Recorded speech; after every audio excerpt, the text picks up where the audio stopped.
mga kaberks, welcome back sa channel. So, dito na naman tayo sa pamamasyal. Nandito kami sa Wildhorse, sa Cardinal Hike, Cardinal Divine Trail. Yun, naalala din. So, 6.8 to. Sana lang hindi masyadong steep. Medyo may snow na. Kung nakikita nyo, oh. Ayan. Hindi pa namin to na lalakad. So, first time. Puli smooth naman. Okay. Update na lang.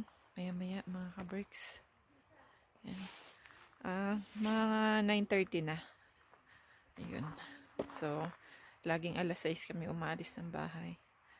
So, kararating pa lang. Okay? Update na lang.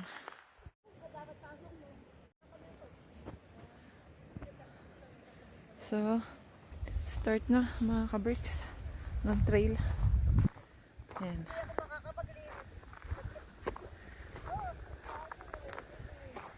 Malamig na. Continue for 1 kilometer. Malamig na. Frozen ang kamay.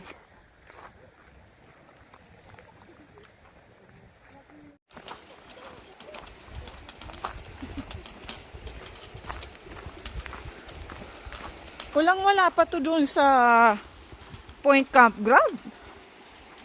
Sa Point Campground. Mas maraming snow.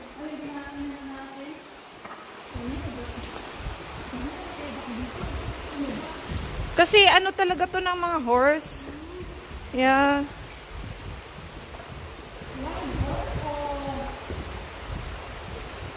Yeah, it's a wild horse.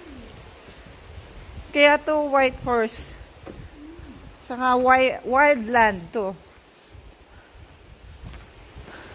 May tigas na yung mga yung river, oh.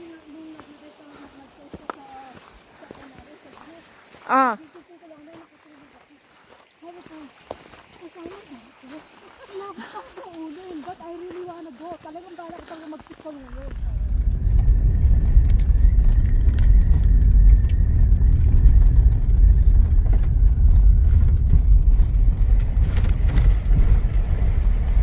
Turn left.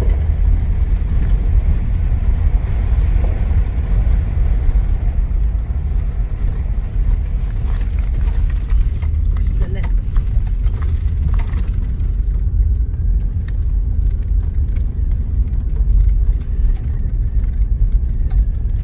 Continue for 31 kilometers.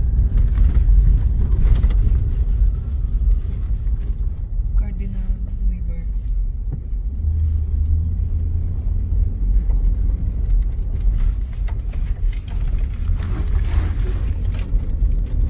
Masarado na itong pinupuntahan natin.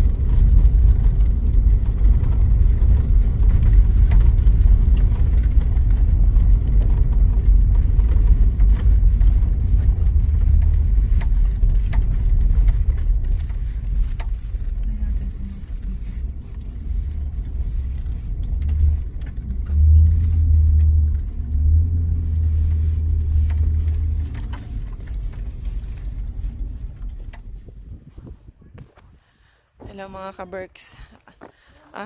Actually, pangalawa na namin hinto to at naligaw kami ng 2 beses. So, finally, nakita na namin yung mismong trailhead ng Cardinal Divine. So, nandito kami sa Cardinal Divine viewpoint. Yan. View. Yan, view. At view pa.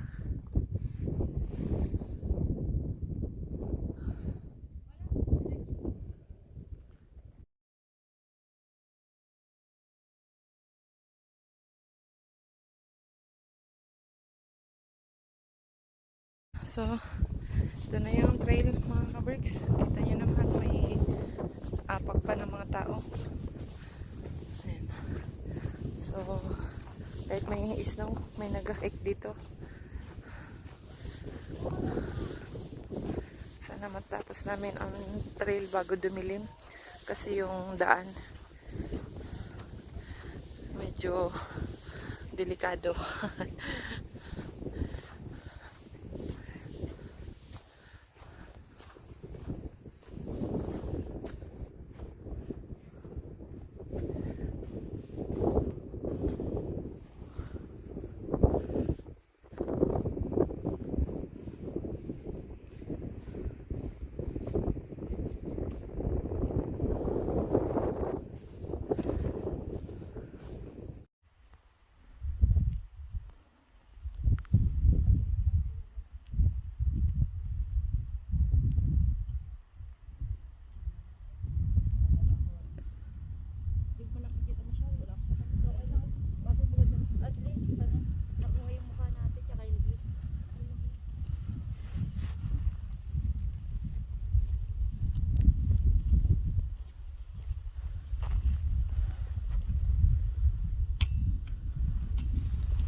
Layo-layo na rin. Naakyat. But we're not sure kung ito ba ito. Kung ito ba talaga. Kunti na lang eh.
Layo na rin nilakad namin mga ka-birds. We're hoping this is the trail. Kasi ito yung sinasabi ng GPS.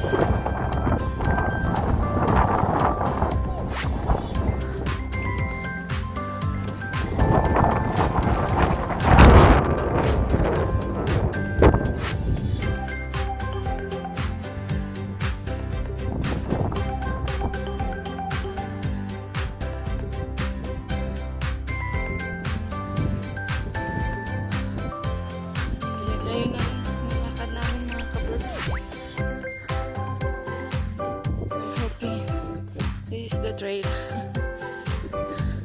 Kasi ito yung sinasabi ng GPS.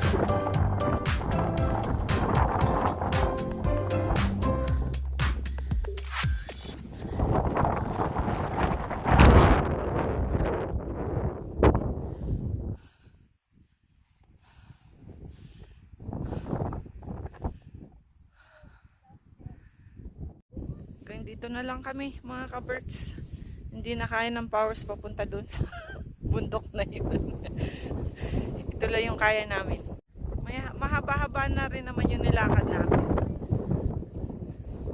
So, pababa na kami. Mag-camping na. Camping!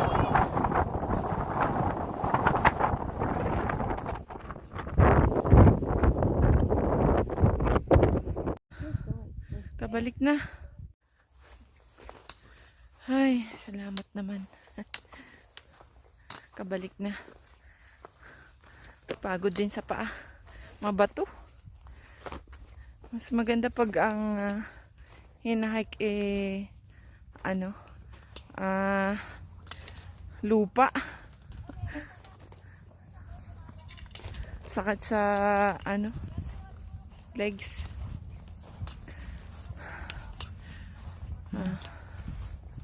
Mag-washroom lang muna. Mga kasama ko mag-washroom.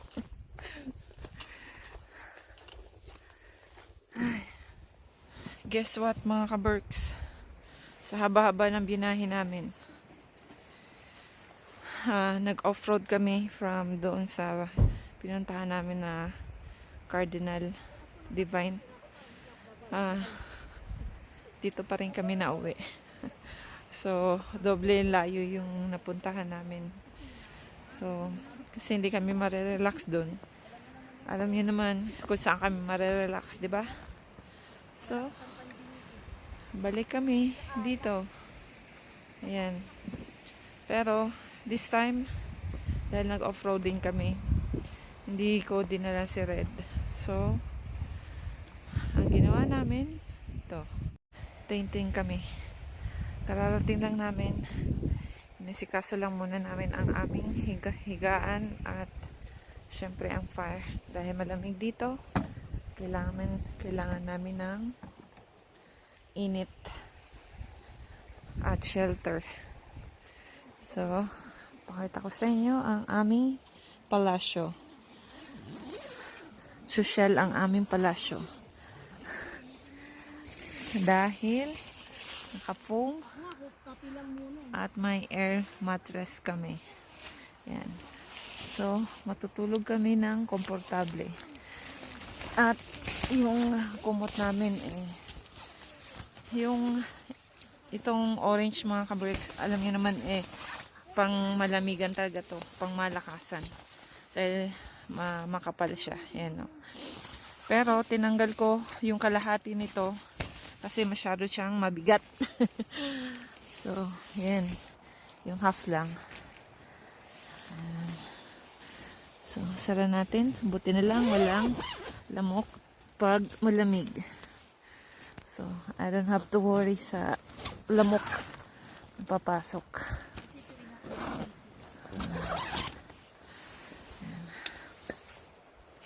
So, mag-relax muna mga ka-Berks at mag-apoy-apoy. Dinner time. Life is good. Kahoy in the house. Ala, lakas. Tabi-tabi kayo. Yeah. Gano'n natin.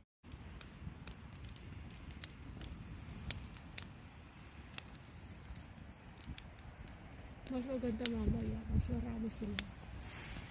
Talagang nung sa Anderson Lake kami, ang ganda nung kuwan. Alas 9 na mga ka-Berks. Tulugan na. So, paubos lang namin tong apoy na to. Tutulog na kami. At ready na ang aming tent. Ayan. Sobrang dilim.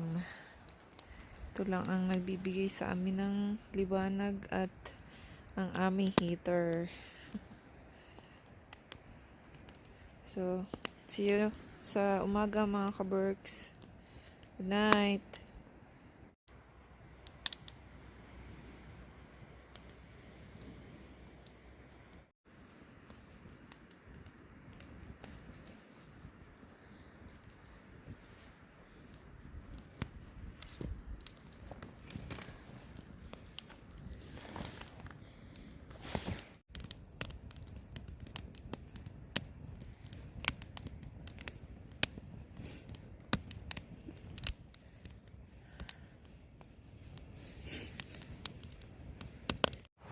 mga kaberks.